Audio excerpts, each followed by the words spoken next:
Hey everybody, welcome to another episode of Should You Play, where I show you some spoiler-free gameplay and give you my thoughts after playing new games for a few hours, while also highlighting and checking out at least one of the PlayStation Plus games for each month. In this video, I'm playing one of the November 2025 PlayStation Plus games, Totally Accurate Battle Simulator, the 2019 battle simulation game that mixes tactical combat and wonky physics. I think every gamer out there has seen at least one video with a title like 50 Medieval Knights versus an attack helicopter, but beyond the general what-if premise of those games, I was never really sure if there was any actual intrigue past the basic X versus Y setup. That said, having played through Totally Accurate Battle Simulator now, it is a bit of fun, even if it solidifies my thoughts about the genre, so let's just talk about it. Totally Accurate Battle Simulator has three main game modes: Sandbox, Campaign, and Multiplayer. Sandbox is almost exactly what it sounds like, offering near total freedom when it comes to playing out custom battles with no restrictions beyond the game limitations. Campaign uses the loosest definition of the word by offering a string of battles to teach you the basics of each faction while limiting how much money you can use, and Multiplayer allows you to play online or locally with friends or random players through matchmaking and custom matches. There's also the Workshop, which allows you to browse mods and custom content, the Custom Content section where you can view downloaded content and create custom units, and the Map Creator where you can create custom battlefields from scratch. As far as a game like this goes, I'm fine with the selection of modes that are present as they get the job done, though I am a little disappointed that there's not really a structured story within the campaign mode. I completely understand that's not really the type of game that needs one, but I don't think that there's any real reason that there couldn't have been at least a loose narrative that tied each battle together, even if it just boiled down to what would essentially be a game of chess. Totally Accurate Battle Simulator's gameplay offers a mix of strategy, chaos, and pure physics-based nonsense. The game allows you to pick units from various factions and place them on the battlefield to face off against an enemy army, and once you hit the start button, it's time to sit back and watch two armies of ragdoll warriors rush into combat to swing, fling, and shoot their way to victory. You can even take direct control of a single unit yourself for a first-person view of the battle, but honestly, it's more of a fun novelty than a useful feature, and for me, the real joy comes from watching the chaos unfold from above. There are over 130 unique units across 14 factions in the game, ranging from basic tribal fighters and Renaissance musketeers to pirates, medieval knights, and even dark fantasy-inspired units. You can also unlock secret units by manually exploring the maps, letting you unlock fighters such as raptors, banshees, or even cheerleaders.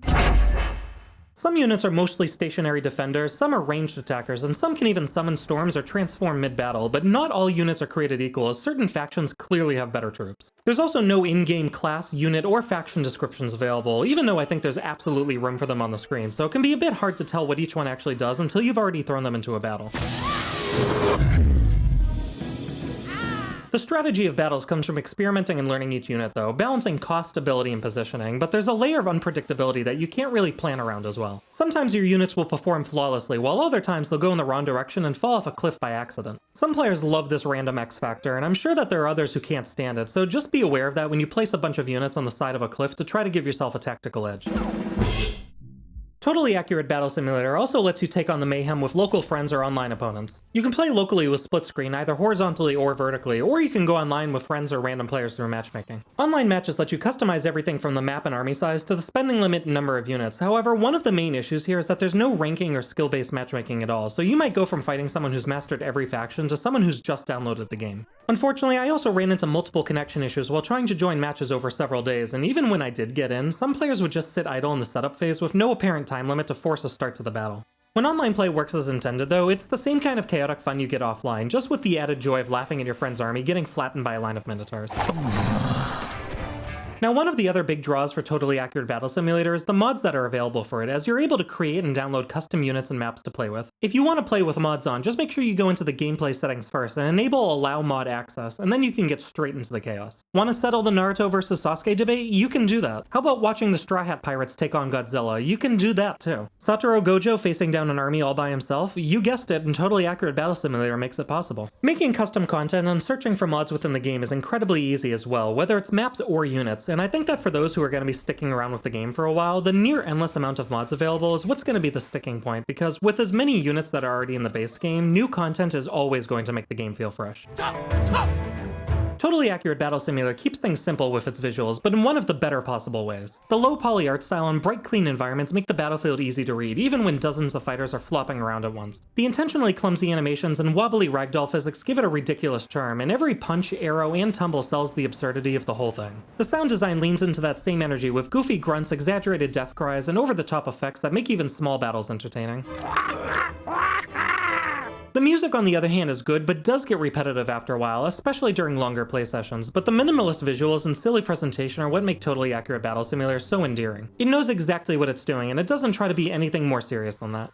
Despite Totally Accurate Battle Simulator appearing like a simple game, there's actually quite a lot going on underneath the surface, and it unfortunately shows in places. When you play a game like this, you're often going to want to see massive armies facing off against each other with wild skills and abilities, but even with the console version of the game being limited to 30 units per side, or 20 if you're playing on the Switch, there's still quite a bit of stuttering and frame rate issues coming up. During smaller battles with more standard units, you tend not to have as many issues, but there's still sometimes some delay when the battlefield repopulates after a battle restarts.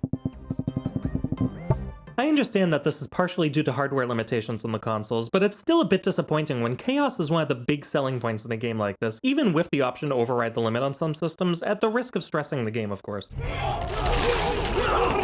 Aside from this problem, though, I did run into one big bug a few times as well, which was the map completely disappearing and ricocheting in online matches after fights ended. If you ignore these two big issues, though, everything else is in fairly good shape. There's of course some physics issues here and there, but that's unavoidable when one of the big elements of the game is physics weirdness, so it gets a pass. If you love dumb fun and tactical combat, Totally Accurate Battle Simulator is probably gonna be for you. It combines wonky physics and actual battlefield strategy together, and it allows you to create some fun battle scenarios, whether that means watching Reapers pick off enemy soldiers or pitting two variants of Doctor Doom against each other. Without mods, however, the game does tend to get stale pretty quickly, especially since there's no real campaign, and beyond the secret faction units, there's nothing to unlock either. On the other hand, despite the game's technical issues and limitations on console, it's a fairly accessible game with no real skill ceiling, so it can still be fun for longtime fans and newcomers alike. I don't know how many players will be sticking with this one in the long term, myself included right now, but if you have access to the game and are looking for some quick bursts of chaotic fun, this is an easy recommendation. As always though, this is just my opinion. Whether you're just starting off with some tribal units or you've already mastered the factions of good and evil, let me know in the comments what you think of Totally Accurate Battle Simulator. Thanks for watching, and I'll see you guys next time.